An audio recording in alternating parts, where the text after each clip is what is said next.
Salud y buenos alimentos. Hoy trataremos qué es lo que ocurrió en España, cómo se trató la tercera guerra del Golfo o guerra de agresión a Irak en el año 2003. ¿Cuál fue la postura de los medios de difusión de masas y de los partidos políticos? Porque ilustra lo que ocurrió entonces, ilustra cómo se dio un paso de gigante al embrutecimiento y degeneración de la política española. Y explicaremos cómo se dio, ¿no? Recordemos que en el año 2003 el gobierno de José María Aznar, la segunda legislatura, había conseguido nada menos que 183 diputados, la segunda mayoría absoluta en todo el régimen. La primera fue la del 1982, con Felipe González, que consiguió 202 diputados. En el año 2000, Aznar consiguió para el partido 183 diputados. Recordemos también esto, la gente como que lo sabe, pero da a entender que no lo sabe, que en España los diputados no son elegidos. Los diputados son representantes de los partidos, o más bien del jefe de partido.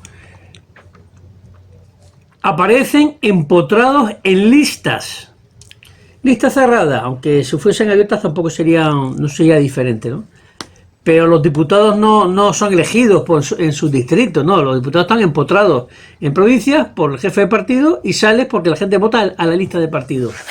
Usted pregunta a un murciano: oiga, usted, los 10 diputados de la lista que ha votado, ¿quiénes son? Y no te dirá, no es que no te dirá los 10, es que ni siquiera te va a decir el primero. Y lo mismo pasa en los 8 diputados de Canarias Orientales, los 8 son 8, ni en los de Sevilla, ni Cádiz, ni Asturias. La gente no tiene ni la más remota idea de quiénes son los que están en las listas, porque además queda igual. Simplemente son empleados del jefe de partido. Ya está. Bueno. En el año 2003, desde el 2000, habían 183 diputados de José María Aznar. Era su segunda legislatura. En la primera había sacado minoría, pero en la segunda había conseguido, bueno, no se lo esperaba mucha gente, pero lo consiguió, mayoría absoluta. En el 2003 es cuando se produce eso lo impulsa George Bush, y Aznar va a participar activamente en la agresión a Irak. Vamos a ver, señores, siempre va a ocurrir en política, y no solo en política, una cosa es lo que se dice para afuera, en los partidos políticos, los gobiernos, y otra cosa es lo que se dice para adentro. No es que haya como que para adentro se dicen más cosas que para afuera, no, es que se dicen cosas completamente opuestas, distintas. Entonces siempre hay que tenerlo en cuenta, porque los medios van a presentar, el gobierno va a decir algunas cosas, los medios van a decir lo que corresponde, cada cual con su línea, y luego dentro es lo que nosotros muchas veces no sabemos lo que dicen. Mientras el gobierno de Bush y el gobierno de Blair decían la excusa o la justificación, los argumentos que daban para atacar a Irak eran dos. Primero, que tenían armas de destrucción masiva, armas químicas y bacteriológicas, y segundo, que tenía relaciones con Al-Qaeda. El gobierno de Aznar va a decir lo primero, pero no lo segundo. Nunca señaló que Saddam Hussein tenía relaciones con Bin Laden. Eso no llegaron a decirlo en España, pero sí llegaron a justificarlo primero, que tenía armas de destrucción masiva. Esa era la gran excusa para atacar a Irak, porque había un acuerdo que habían firmado en el 91 de que no podía fabricarlas. Porque esto lo podemos comparar luego con lo que está ocurriendo ahora con la guerra de agresión a Irán. Cómo se ha degenerado al punto que en aquel momento, en el 2003, se soltaban mentiras, pero no disparates, no patujadas. Era falso, por supuesto, que Irak tenía armas de destrucción masiva. Es más, bueno, era mentira y prácticamente todo el mundo sabía que era mentira. Pero daba igual, porque ya empezaba la degeneración. Tengamos en cuenta que lo que va a ocurrir en el 2003, a diferencia de ahora, es que muchos españoles que habían votado al Partido Popular salieron a manifestarse en contra de la guerra que promovía Aznar contra Irak. Porque todavía ocurría algo normal, que es, tú puedes votar un partido, el que sea, amarillo, azul, verde, arcoíris, pero estar en contra de las decisiones que toma el jefe de ese partido. Dice, bueno, yo le he votado, pero en este tema estoy en contra. En el 2003 se consideró normal que muchos españoles que habían votado al PP por lo que sea, por los motivos que fueran, salieron a manifestarse en contra de la guerra, de que España participara en la guerra de agresión a Irak. Digamos que hasta ese momento era lo normal, porque desde entonces el proceso de degradación de la política española es de tal calibre que eso se considera una traición. Si tú votas al PP, o al PSOE, o a Vox, o a Podemos, o a lo que sea, tú tienes que estar 100% de acuerdo con lo que diga o no manifestarte en contra de lo que diga el jefe de partido. Eso es ahora, 2026. En aquella época eso no se consideraba normal. Todavía no... estaban en proceso para llegar a ese punto. Bien. ¿Qué ocurrió en el año 2003? Y es que la guerra se va a iniciar el 20 de marzo. La gente decía, bueno, si no se inicia el 20, si el 19, si no el 21, si no el 22, si no el 23. Se sabía que por esos días se iba a iniciar. Y a lo largo de marzo, contra todo pronóstico, centenares de miles de españoles se van a manifestar, tanto como cuando fue cuando asesinaron a Miguel Ángel Blanco, este concejal de Ermua que fue secuestrado y asesinado por ETA. Pues se produjeron unas manifestaciones multitudinarias. Bueno, pues más o menos también se dio en el 2003 ese fenómeno. Vamos a hablar de los medios principales, tanto de audiovisuales, de la radio, como en prensa, la posición que tuvieron estos medios. Primera, vamos a citar 7 periódicos, los más vendidos de España, que son 4 de Madrid, 2 de Barcelona y 1 de Galicia. La Voz de Galicia, El Periódico de Cataluña, La Vanguardia, La Razón, el ABC, El Mundo y El País. La posición de estos periódicos. Porque las manifestaciones van a ser promovidos por grupos, no por el PSOE, ahí el PSOE estuvo inteligente, porque el PSOE no apareció en la cabeza de las manifestaciones. Aunque luego se dijo que el PSOE estaba detrás de las manifestaciones, eso no es así. En todo caso podía estar Izquierda Unida y estuvo otros grupos, pero no estuvo el PSOE. El PSOE inteligentemente fue como de acompañante. Ahí hicieron bien, no fueron de protagonistas porque sabían que eso iba a provocar rechazo. Las manifestaciones fueron multitudinarias, pero sobre todo fueron seguidas por la prensa, porque una manifestación puede ser multitudinaria y en España las ha habido, pero la prensa simplemente apenas ha hablado de ello. Pero cuando una manifestación es chiquitita, la prensa, la radio, la televisión, la prensa escrita da publicidad a esas manifestaciones cuando tiene eco. Bien, ocurre que los medios lo siguieron y va a provocar allí una disonancia dentro del PP, porque el Telemadrid, en manos de Ruiz Gallardón, o del Partido Popular de Madrid, va a dar publicidad, va a dar cobertura a las manifestaciones contra la guerra. Y claro, eso lo va a considerar el PP Nacional como una traición. Ruiz Gallardón le ha pegado una puñalada a José María Aznar. Esa es la visión que se da. También no se lo esperaba el Partido Popular. Telecinco también le dio cobertura a las manifestaciones. Telecinco, como Antena 3, son 2 cadenas generalistas. Tú puedes decir que Antena 3 a veces como que es más favorable al PP que al PSOE, pero sobre todo es una televisión generalista, no está significada tan políticamente, o por lo menos entonces no estaba tan significada políticamente a favor de un partido concreto. Y con Telecinco pasaba igual. Fue una sorpresa que Telecinco, el telediario de mediodía, diera cobertura no solamente diera cobertura a las manifestaciones, sino que se posicionara en contra de la posición del gobierno en la guerra de Irak. No se lo esperaban. Antena 3 fue favorable al gobierno y hubo otra sorpresa para el Partido Popular. El diario El Mundo, que hasta hacía poco era bastante favorable al gobierno, tuvo una posición ostentosamente en contra de la guerra de Irak.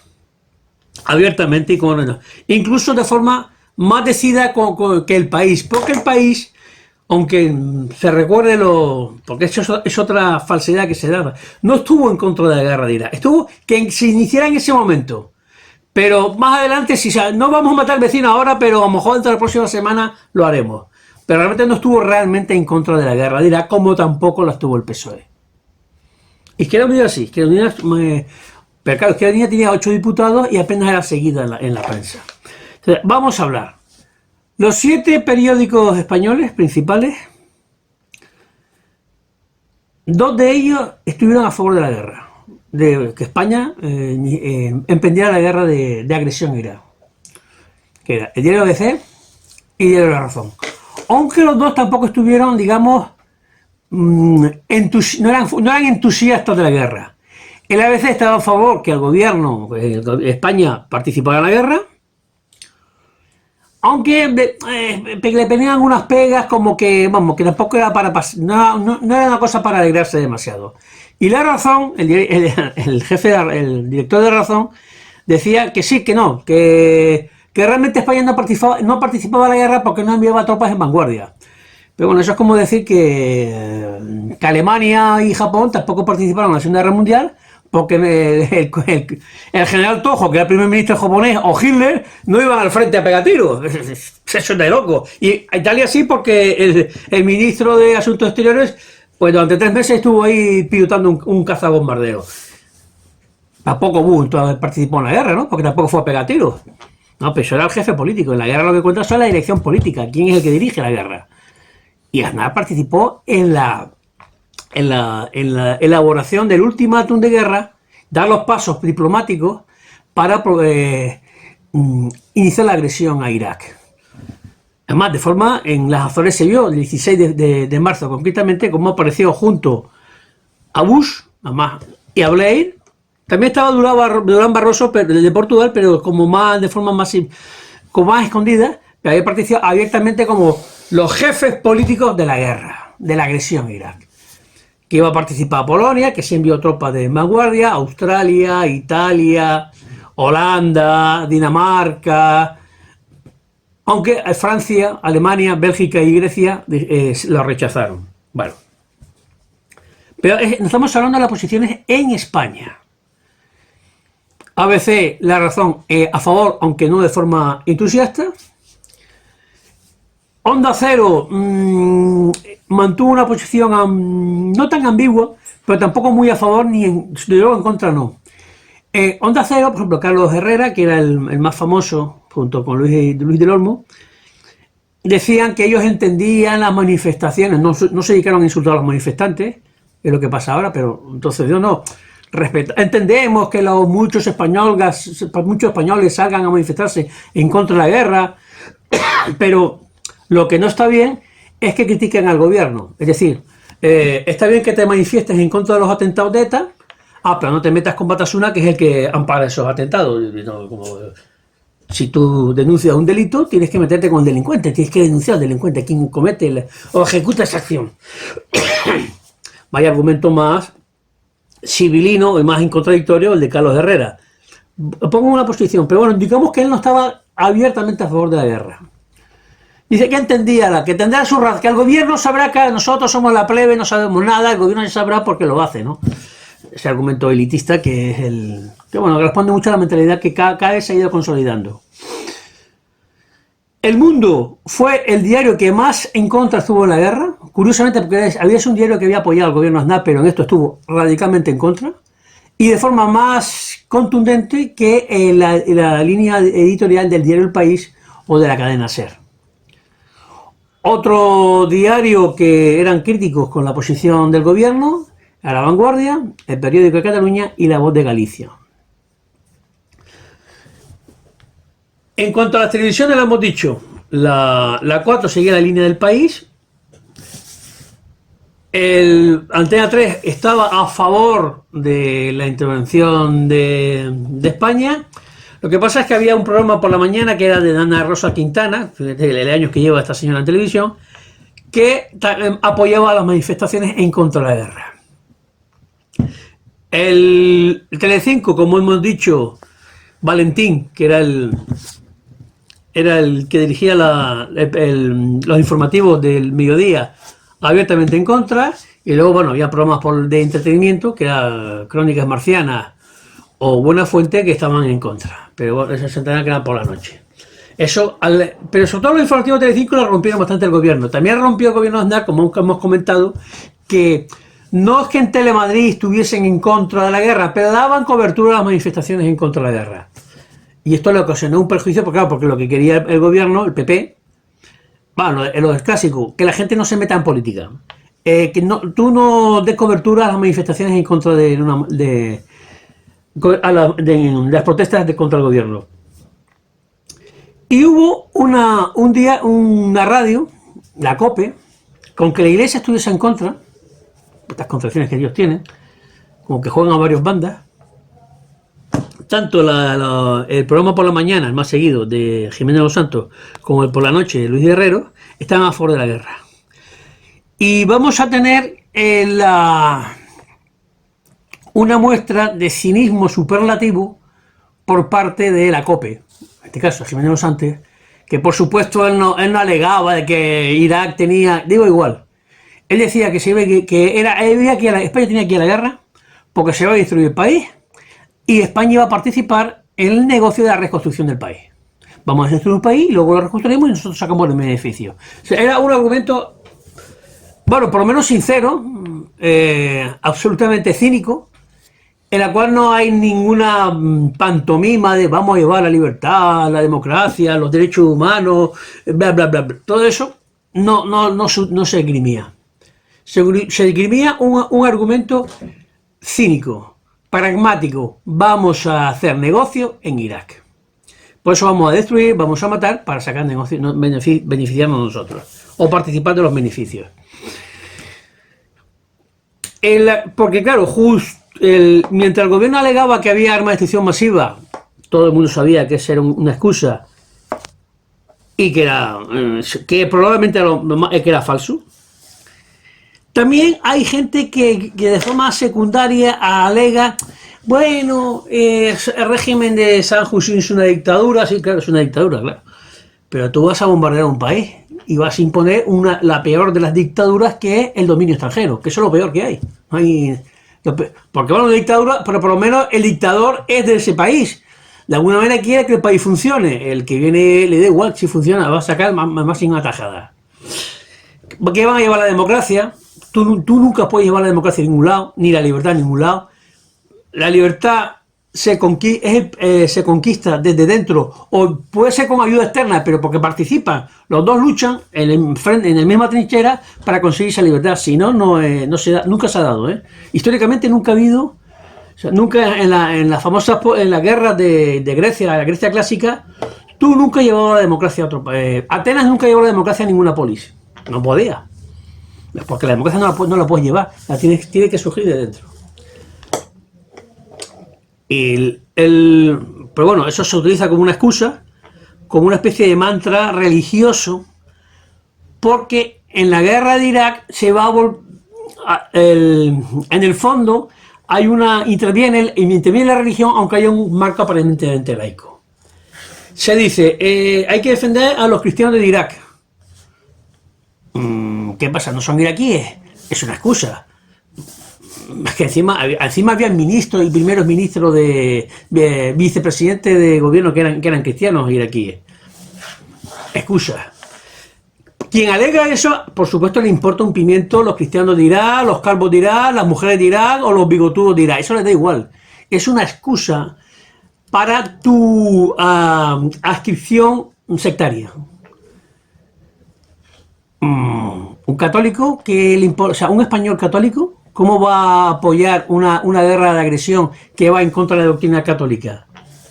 Por supuesto, entonces si hay un motivo religioso no es el católico. A ver, para poner ejemplo, en el año 2003 se produjo la última intervención pública mayoritaria de masa de Blas Piñar, que es el jefe histórico de lo que llaman la extrema derecha. Se opuso claramente a la intervención de España en la guerra de agresión a Irak. Digamos porque como es el representante del nacionalcatolicismo que todavía subsistía, ¿no? Por lo tanto, los motivos religiosos que habían de fondo en quienes apoyaban esa guerra no tienen nada que ver con el catolicismo, sino con otra religión. Y digo esto porque aunque ya por fin alguna gente de la llamada izquierda se empieza a dar cuenta o quiere darse cuenta, durante décadas no han querido darse cuenta, hay un motivo religioso y dicen, no, todo es una excusa. No, pero hay unas creencias. Porque, por ejemplo, alguien como José María Aznar no tiene carece de ideales.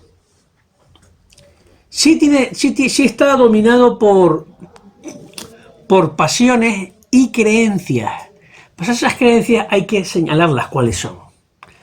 Aznar tiene creencias religiosas que no son católicas. Él fue católico precisamente en su juventud. En la época cuando era antifranquista, porque era católico y falangista sindicalista. Él, entonces quizás en aquella época era católico, pero luego no. Luego su esposa pertenecía, o no sé si sigue perteneciendo, a una congregación religiosa aparentemente católica, pero que católicos por fuera, pero son, y vamos a decir, satánicos por dentro. Es una religión satánica, la que fundó, esta congregación religiosa que fundió Marcial en México, los Legionarios de Cristo. Que aunque digan ese nombre rebombante, ni son legionarios ni son cristianos. Son satánicos, es un cuerpo elitista, tan elitista que son satánicos. Todavía hay gente que se ríe de esto, pero si nos vamos, ya lo estamos viendo con lo que es la coalición Epstein. Ellos tienen una religión, la oligarquía tiene una religión, que es una religión satánica. Y ya puede tener una cobertura católica, evangélica, rosacruciana, sunita, eso es apariencia. Marcelo Gullo, que en unas cosas más o menos aciertan, en otras no tanto, pero cuando él señala que la mayoría de los católicos hoy en día son católicos por fuera, de cáscara, pero son calvinistas por dentro, está señalando algo que es muy común en la sociedad actual. Se aparenta una cosa, te llamas socialista y tú de socialista no tienes nada. Te llamas católico, pero de católico no tienes nada. Sí, los ritos.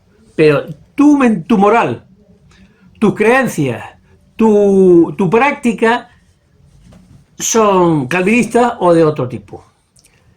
Aznar, insisto, la mentalidad que tiene Aznar, en un momento en que todavía el catolicismo podía tener la inercia católica tenía cierto peso, Aznar lógicamente no se manifestaba como un anticatólico, se manifestaba como alguien de que es la tradición centrista, reformista, en ese momento no, y por tanto culturalmente católica, pero ya eso de culturalmente católica ya tiene trampa, porque es como decir yo soy culturalmente vegetariano y como carne todos los días. Hay una visión que, claro, el catolicismo no solamente con el catolicismo, tampoco con el metodismo o con el luteranismo, pero en el catolicismo choca mucho la mentalidad clasista. El católico no puede considerarse superior a otra porque sea otra persona, porque sea más poderoso, sea más rico. Eso va en contra de la tradición católica.